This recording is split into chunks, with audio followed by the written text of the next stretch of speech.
बच्चों, आज हम लोग फ्रिक्शन के बारे में पढ़ेंगे। एंड फ्रिक्शन के बारे में जानना इसलिए जरूरी है क्योंकि न्यूटन्स लॉ ऑफ मोशंस के जो क्वेश्चन अभी तक हम लोग लगा रहे हैं उसमें हम स्मूथ सरफेस मान के चलते हैं तो क्वेश्चंस का दायरा थोड़ा कम हो जाता है क्योंकि रियल लाइफ में दो बॉडीज के में फ्रिक्शन भी होता है।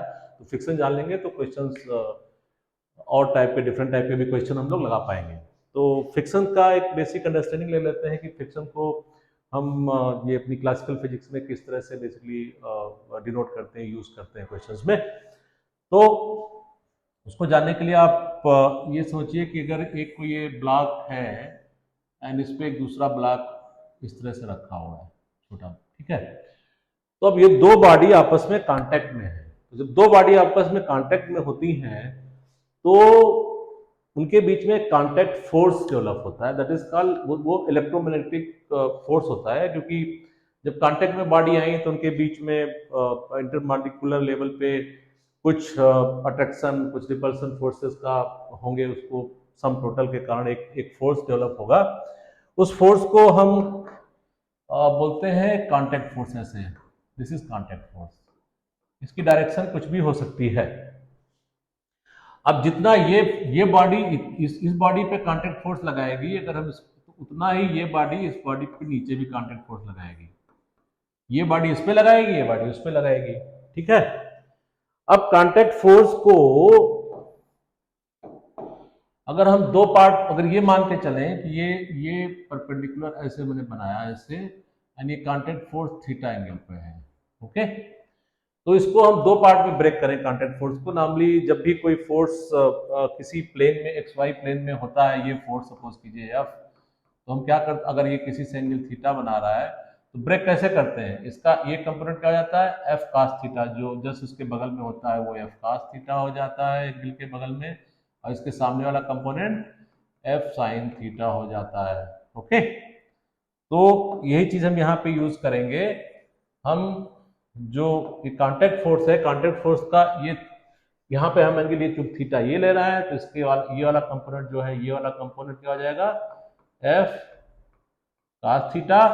और एक इसके परपेंडिकुलर जो कंपोनेंट होगा उसको आप यहाँ भी दिखा सकते हैं, हम उसको यहाँ दिखाएंगे, दिखा रहे हैं, एफ साइन थीटा हो गया, एफ साइन थीटा हो गया। तो अब देखिए इस सिचुएशन में हम जो एफ कास थीटा होता है, एफ कास थीटा जो परपेंडिकुलर सरफेस के परपेंडिकुलर कंपोनेंट है, इसको हम बोलते हैं नॉर्मल फोर्स।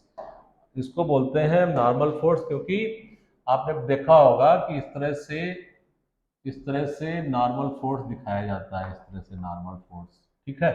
इसको तो हम नॉर्मल फोर्स बोलते हैं। एंड जो एफ कास थीटा होता है parallel to the surface, parallel to the surface, इसको हम बोलते हैं,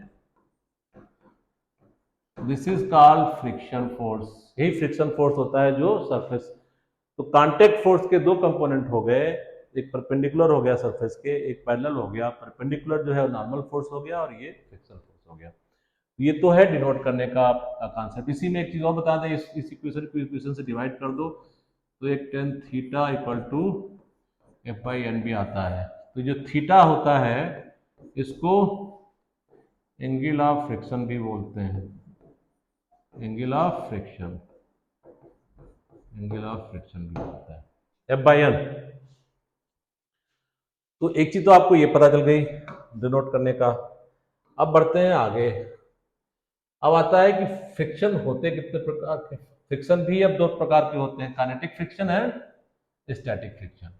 काइनेटिक फ्रिक्शन मींस जब दो बॉडी आपस में चल रही हो दूसरे के, और स्टैटिक जब वो रुकी हुई है। तो पहले तो काइनेटिक फ्रिक्शन देखते हैं क्या होता है।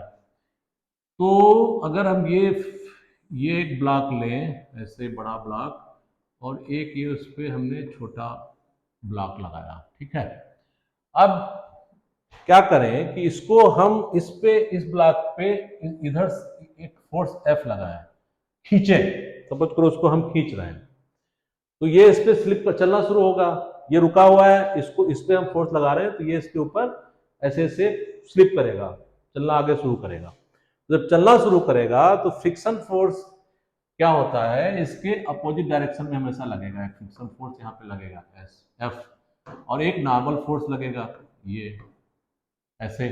इसमें जो नेट कांटेक्ट फोर्स की बात करते थे, नेट कांटेक्ट फोर्स ऐसे होगा कुछ इस तरफ। ओके, तो अब इस तरह के प्रॉब्लम्स में हम क्या देखते हैं कि अब अगर इस ब्लॉक का हम फ्री बॉडी डायग्राम बनाए हैं तो क्या होगा, एक तो इस पे नॉर्मल फोर्स ऊपर लग रहा होगा एंड एक फोर्स इसका नीचे mg मास लग रहा होगा, ये mg मास लगा दिया हमने, ठीक है। एक फोर्स फ्रिक्शन फोर्स लग रहा होगा, इधर फ्रिक्शन फोर्स हो गया। एक फोर्स आपने यहाँ पे F लगा रखा है। कितने फोर्स हैं? अब इसको अगर हम क्वेश्चन में कहीं यूज करना चाहें उससे पहले हम बता दें कि जो फोर्स ऑफ फ्रिक्शन है इसको कैसे डिफाइन किया जाता है, mu N. Force of friction is mu N. तो म्यू और वेयर म्यू इज, यहाँ पे म्यू काइनेटिक, हम mu is coefficient of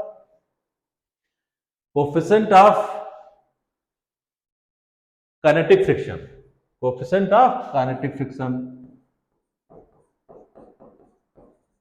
coefficient of kinetic friction. तो mu k is coefficient of kinetic friction. ये इसलिए अलग से के कर दिया to just differentiate it with the coefficient of static friction, जो भी बाद में बताएंगे। तो ये कोफिशिएंट ऑफ काइनेटिक फ्रिक्शन हो गया। अब अगर इस प्रॉब्लम को भी जस्ट और हम एग्जॉस्टिव कर देते हैं, जैसे अब आपको ये इस तरह से डिवाइड हो गया। अब इसमें जैसे अगर वो भी उससे चीज देखें कि ये एक हमने जो नेट कांटेक्ट फोर्स की बात की थी, ऐसे नेट कांटेक्ट फोर्स होगा, ऐसे इसका एंगल थीटा होगा, तो उस पे जाए तो और टेन थीटा अभी हमने बताया था, टेन थीटा क्या होता है, टेन थीटा कितना हो जाता है, टेन थीटा इज F/n। उससे आप देखोगे इससे और इसमें कंपेरिजन करोगे तो ये जो म्यू के है, mu k is also tan theta, mu k is also tan theta. तो किसी क्वेश्चन में अगर एंगल ऑफ कोफिशिएंट दिया हो तो उससे कोफिशिएंट ऑफ फ्रिक्शन भी निकल आएगा, ठीक है। यस, तो इतना बता दिया। अब उसके बाद आता है कि अगर अब इस क्वेश्चन में इसमें देखिए, इसमें क्या है, इसमें इसको अगर थोड़ा इधर सॉल्व करें तो n equal to m g है, n equal to m g है क्योंकि इसका ऊपर नीचे कोई मूवमेंट हो नहीं रहा है। एंड नेट एक्सीलरेशन अगर मान के इधर चले a है इस ब्लॉक का, ये ब्लॉक आगे a एक्सीलरेशन से जा रहा है, तो क्या होगा, नेट फोर्स उस डायरेक्शन में अगर निकाले तो क्या होगा, F कैपिटल F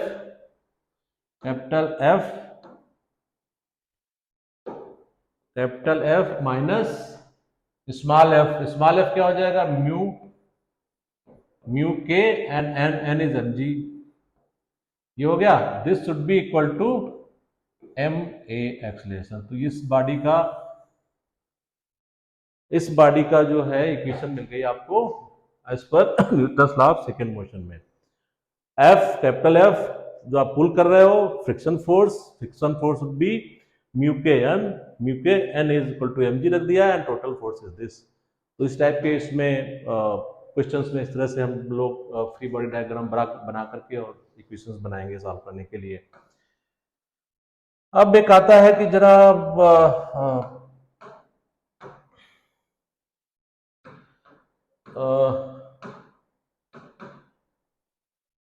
पूरा ही क्लियर कर देते हैं, ठीक है। अब काइनेटिक फ्रिक्शन के बारे में दो चीजें और हम आपको बता दें कि काइनेटिक फ्रिक्शन जो है, जैसे आपने ये है, इस पे कोई बॉडी आपने ऐसे रखी है, ऐसे बॉडी रखी है, ओके। तो अब इसके कारण ये एरिया होगा। अगर बॉडी ऐसे रखी है, इसी बॉडी को हम ऐसे घुमा करके ऐसे रख दें, ऐसे इसको ऐसे वर्टिकल कर दिया है, मास इसका भी m है, मास इसका भी m है। तो काइनेटिक यहाँ पे एरिया ज्यादा होगा, एरिया जो टच कर रहा होगा इसको, यहाँ पे एरिया कम हो जाएगा। तो kinetic friction doesn't depends upon area, that is one point kinetic friction doesn't depend upon area. एक चीज तो आप ये प्रॉपर्टी ध्यान रखिए। दूसरा है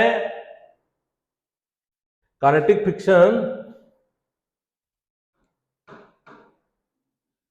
एरिया पे डिपेंड नहीं करता है। फिर एक दूसरी प्रॉपर्टी है कि काइनेटिक फ्रिक्शन स्पीड पे डिपेंड नहीं करता है। जब ये ब्लॉक एक ब्लॉक इसको ऐसे खींच रहे हो तो ऐसा नहीं कि स्पीड के साथ साथ फ्रिक्शन चेंज होगा। नॉर्मली ये चेंज नहीं होता है। एंड रफली अप टू 10 मीटर पर सेकेंड की रफ्तार से अगर नीचे में हो तो कतई चेंज नहीं होता है। फिर बाद में चेंज होता है, उसका डिटेल उसकी गहराई में भी जाने की जरूरत फिलहाल है नहीं। तो this doesn't depend upon area and ये स्पीड पे भी डिपेंड नहीं करता है। ये तो हो गया काइनेटिक फ्रिक्शन का बात, ठीक है। अब आते हैं स्टैटिक फ्रिक्शन पे। स्टैटिक फ्रिक्शन पे अब जैसे एग्जांपल लेते हैं हम लोग,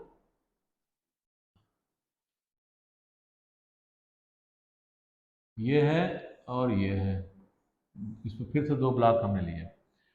अब सपोज कीजिए यहां से इस तरफ से हमने इस पे प्रेशर डालना शुरू किया, ऐसे कोई फोर्स लगाना शुरू किया। ये स्टैटिक है, ये फिक्स है, ये फिक्स कर दिया, ये फिक्स्ड है, ये फिक्स्ड है। इस पे से आप इस पे प्रेशर फोर्स लगा रहे हो तो क्या होगा, फोर्स लगाना शुरू करोगे थोड़ा लगेगा तो कुछ नहीं होगा, और ज्यादा लगाओगे कुछ नहीं होगा। एक कंडीशन ये आएगी जब ये आगे स्लिप हो जाएगा, जैसे घर पे कोई अलमीरा या टेबल आप पुश कर रहे हो वैसे, तो फोर्स लगाते जाते हो बढ़ाते जाते हो तो एक लिमिट आती है जहां पे वो फोर्स वो उसको स्लिप कर देता है, बॉडी को आगे बढ़ा देता है। तो इसका मतलब इसमें एक जैसे आपने फोर्स लगाना शुरू किया तो इस बॉडी में एक फ्रिक्शन शुरू हुआ। फ्रिक्शन जो ऐसा होगा जो आप जो मूवमेंट चाह रहे हो उसको अपोज करेगा, तो वो फ्रिक्शन इस तरफ लगेगा, मान लीजिए ये।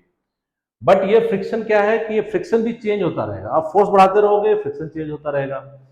एक लिमिट आएगी जब फ्रिक्शन मैक्सिमम हो जाएगा और वहां उसके बाद फ्रिक्शन जो है फिर आपका फोर्स उससे ज्यादा हो गया तो वो उसको वो नहीं कर पाएगा, सस्टेन नहीं कर पाएगा, तो बॉडी आगे मूव कर जाएगी। तो जो मैक्सिमम फोर्स होता है जहां पे, वो मैक्सिमम फोर्स जब आपकी बॉडी मूव करने अबाउट टू मूव हो जाती है उस केस में हम डिफाइन करते हैं सेम वे। अगर इसमें ये n है, ये mg हो गया इसका नीचे, तो क्या होता है n जो नॉर्मल फोर्स है तो mg के बराबर हो गया क्योंकि ऊपर नीचे कोई मूवमेंट हो नहीं रहा है।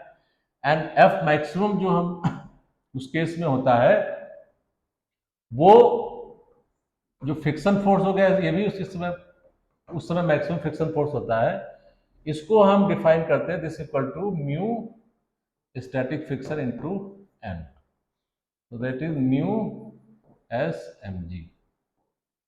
तो म्यू ये लिमिटिंग फ्रिक्शन की बात है, जब जस्ट अबाउट टू मूव है तो उस चीज को हम डिफाइन करते हैं। तो नॉर्मली स्टैटिक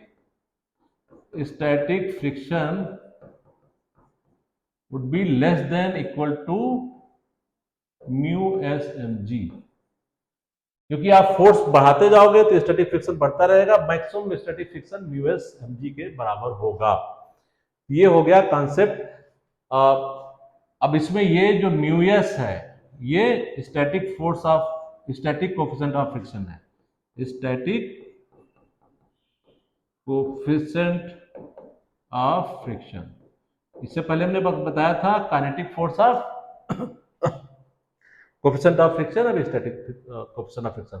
अब एक और इंपॉर्टेंट पॉइंट बताने जिसपे मल्टीपल चॉइस क्वेश्चन आ भी सकता है आपका। तो जो ये काइनेटिक कोफिशिएंट ऑफ फ्रिक्शन होता है जिसको हम म्यू के लिखे थे, this is less than mu S. Mu S ज्यादा होता है, म्यू के कम होता है, दोनों की वैल्यू अलग अलग होती है, ये भी आप जान लें। एंड ये भी बेसिकली एरिया पे डिपेंड नहीं करता है फॉर आवर प्रैक्टिकल पर्पस। तो बस इतने कॉन्सेप्ट के बाद हम लोग क्वेश्चन भी लगा सकते हैं। अब इसको थोड़ा और गहराई से समझाने के लिए हम क्या करेंगे, क्वेश्चन लेते हैं। क्वेश्चन क्या लेते हैं, एक सिचुएशन लेते हैं। वो सिचुएशन कुछ ऐसी लेते हैं जिससे आपको काफी कुछ समझ में आ जाएगा। एक हमने ये टेबल ली, ठीक है, टेबल को बोला मैंने ये स्मूथ टेबल है, ये स्मूथ टेबल है। इस पे हमने एक बड़ा ब्लॉक रखा, ठीक है, और उसके ऊपर एक हमने छोटा ब्लॉक रखा। ओके, इसका मास m है, इसका मास छोटा m है। ये स्मूथ सरफेस है, कहने का मतलब है इसके बीच में कोई फ्रिक्शन नहीं है, बट यहाँ पे फ्रिक्शन है। और हम क्या करना चाह रहे हैं कि इस ब्लॉक को अगर हम F फोर्स से खींच रहे हैं उस तरफ, तो F की मैक्सिमम वैल्यू क्या होगी जब ये छोटा ब्लॉक जो है पीछे ना खसक जाए। होता है ना कि जैसे किसी चीज पे कुछ रखा हो, एकदम से आप खींच दो तो उसके ऊपर जो चीज रखी हो पीछे की तरफ फिसल जाती है। ये इसको आप इधर इधर आप एफ लगाना शुरू करोगे, एंड एक लिमिट एफ की ऐसी आएगी कि ये जो ये है ये पीछे की तरफ खसना शुरू हो जाएगा। ये तो इस ब्लॉक को तो आप खींच रहे हो, ये जो ब्लॉक है इसको तो आप खींच रहे हो, तो ये तो आप ही के साथ जाएगा, बट ये जो है ये पीछे चला जाएगा, गिरेगा, जाकर के लुढ़क जाएगा, पीछे चला जाएगा, खिसक जाएगा, स्लिप हो जाएगा। हम यहाँ पे स्लिप को मान के चलते हैं। तो एफ मैक्सिमम क्या होगा जब वो स्लिप, जस्ट स्लिप होगा। तो इसमें ये दे रखा है दूसरा कि कोफिशिएंट ऑफ स्टैटिक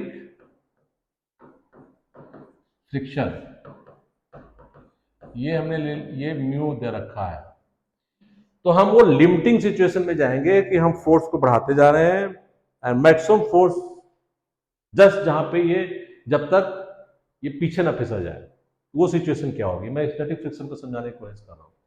तो उस कंडीशन में क्या होगा, जब आप इसको इधर ले जा रहे हो तो इसमें क्या होगी, इसमें टेंडेंसी क्या होगी, इसको पीछे इधर फिसलने की टेंडेंसी होगी ना, इस तरफ। तो इसमें इंपॉर्टेंट पॉइंट जो आपको समझने का है वो ये है, इसमें जो इस बॉडी पे जो लगेगा, ऊपर वाली बॉडी पे जो फ्रिक्शन लगेगा आगे की तरफ लगेगा, क्योंकि ये इस तरफ इसकी टेंडेंसी होगी इस तरफ फिसलने की, तो फ्रिक्शन उस तरफ लगेगा। अच्छा, इसके अपोजिट इस बॉडी पे, ये बॉडी इस बॉडी पे फ्रिक्शन लगाएगी, इस पे जो फ्रिक्शन लगेगा ये कैसे लगेगा, इधर लगेगा, उतना ही बराबर लगेगा फ्रिक्शन। ये सारे हम फोर्सेस को देखने की कोशिश करेंगे कितने फोर्स इसमें है। अब देखिए, एक फोर्स इसका mg नीचे हो गया, फाइन। एक फोर्स ये ऊपर नॉर्मल फोर्स लगेगा, तो ऊपर वाली बॉडी पे क्या, एक फोर्स ये लग गया, एक फोर्स ये लग गया, एक फ्रिक्शन फोर्स लग गया, और तो कोई फोर्स उस पर है नहीं, ठीक है। नीचे वाली बॉडी पे देखिए क्या क्या फोर्स लगते हैं। नीचे वाली बॉडी पे क्या होता है, इसका एक mg फोर्स होगा नीचे, ओके।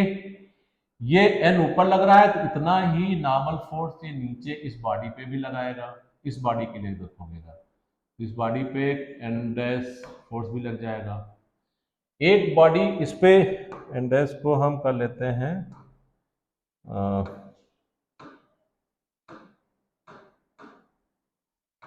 n डैश को कर लेते हैं रेड में, या येलो में कर लेते हैं। तो एक तो ये n डैश ऐसे नीचे लगेगा, ऐसे हो जाएगा, और एक फोर्स यहां से ये जो सरफेस है, ये सरफेस, ये इस पे नॉर्मल फोर्स लगाएगी, ये मान लिया कोई r हो गया। इतने फोर्स लग रहे हैं टोटल। अब क्या करेंगे, उसको समझने के लिए एक एक सिस्टम को मानना। हमने कहा ना सिस्टम, एक सिस्टम को मानो एंड उसका फ्री बॉडी डायग्राम बनाओ, उसके अनुसार क्वेश्चन लगाओ। तो हम खाली पहले इस बॉडी का बॉडी, स्मॉल बॉडी जो m बॉडी m को स्टडी करते हैं, ओके। अब बॉडी m पे कितने फोर्स थे, इसमें एक इसका अपना फोर्स नीचे mg लग गया, एक इसका ऊपर फोर्स, इस बॉडी पे एक्सटर्नल फोर्स कितने हैं, हम सिस्टम चूज करते हैं, फिर उस पर देखते हैं उस पे बाहर से कितने फोर्स लग रहे हैं। तो mg ग्रेविटेशनल फोर्स है, बाहर से इसको नीचे खींच रहा है। इसके ऊपर n जो फोर्स है नॉर्मल फोर्स, ये बॉडी इस पे लगा रही है तो ये भी बाहर से लग रहा है, ठीक है। इस पे एक फ्रिक्शन फोर्स बॉडी ये लगा रही है तो ये फ्रिक्शन फोर्स इधर लग रहा है, ठीक है। तो इस बॉडी पे तो इतनी फोर्स है, इस बॉडी पे तो इतनी फोर्स है, तो इस बॉडी का अगर हम इक्वेशन लिखा जाए तो अब इसके इसके बेसिस पे n equal to m g हो गया। एंड एफ क्या है, एफ इस तरफ है। तो जब तक ये फिसला नहीं है, जस्ट मैं उस सिचुएशन को विजुलाइज कर रहा हूं कि जस्ट फिसलने वाला है, अभी तक फिसला नहीं है, तब तक क्या होगा, ये बॉडी अगर ये पूरा सिस्टम का एक्सीलरेशन हम मान के चले कि इस तरफ ए एक्सीलरेशन से चलने उस सिचुएशन में थी, चल रही थी, तो इस बॉडी के लिए भी ये बॉडी भी इसी एक्सीलरेशन से मूव करेगी, क्योंकि अभी तक फिसलना नहीं शुरू किया, अभी तक इसी के साथ है। तो F इक्वल टू क्या हो जाएगा, जो ये फ्रिक्शन फोर्स है, दिस इक्वल टू क्या हो जाएगा, एम ए, क्योंकि इस डायरेक्शन में एक ही फोर्स लग रहा है, that should be equal to mass into acceleration, जो Newton second law of motion बोलता है। अब अगर इसको हम and then F is what, F के बारे में पता है, एफ क्या होता है, एफ हमने एफ लिखा है म्यू एन, एफ की वैल्यू होती है mu N, that is mu M G. F मिल गया, इससे आप that is this equal to M A, यहां पे इसमें लग दोगे तो क्या हो जाएगा, mu M G equal to M A, ये डिवाइड हो जाएगा, इससे आ जाएगा ए की वैल्यू आ जाएगी ए इक्वल टू म्यू जी। तो जस्ट लिमिटिंग सिचुएशन में इस बॉडी का एक्सीलरेशन क्या हो गया, म्यू जी। अब अगर इसको हम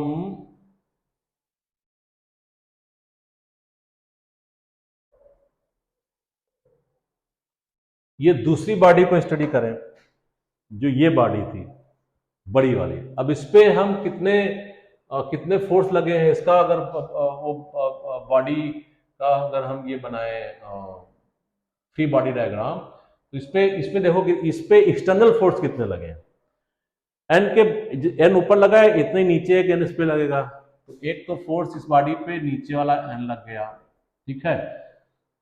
दूसरा इस पे एक ये फ्रिक्शन फोर्स ये लगा रहा होगा इस तरफ, तो एक फ्रिक्शन फोर्स इस तरफ हो गया, ओके, ये तो ऊपर का आ गया। फिर इस बॉडी का एक वेट है, तो वो किस तरफ लग रहा होगा, उधर ये mg लग जाएगा बैक। और इस बॉडी पे आप एक फोर्स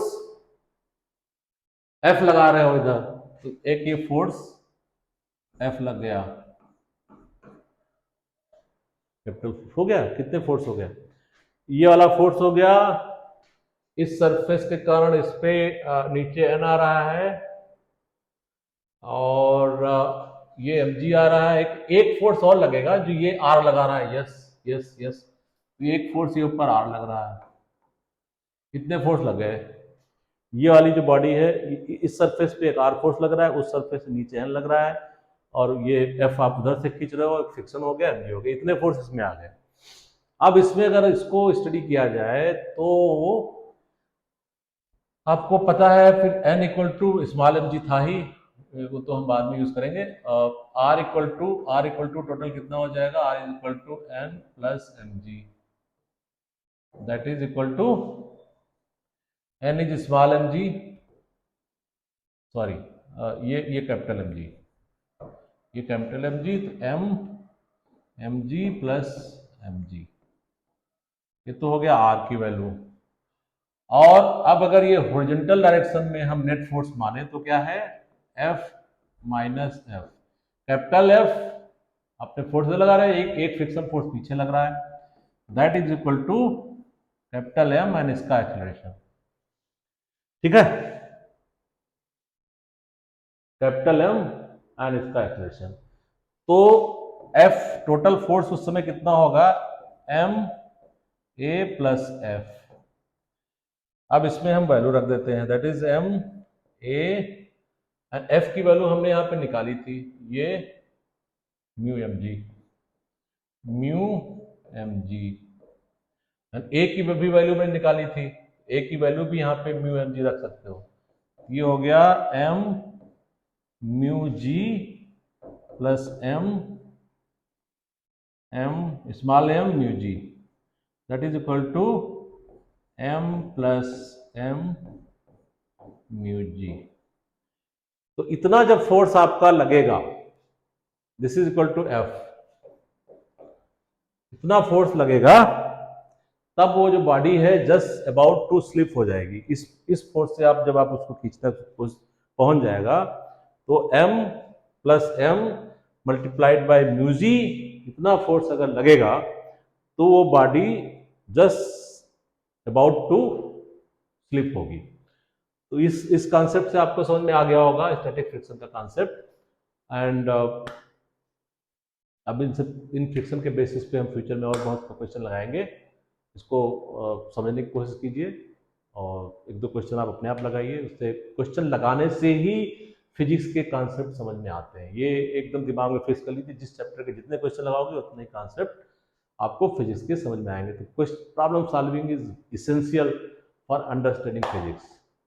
थैंक यू।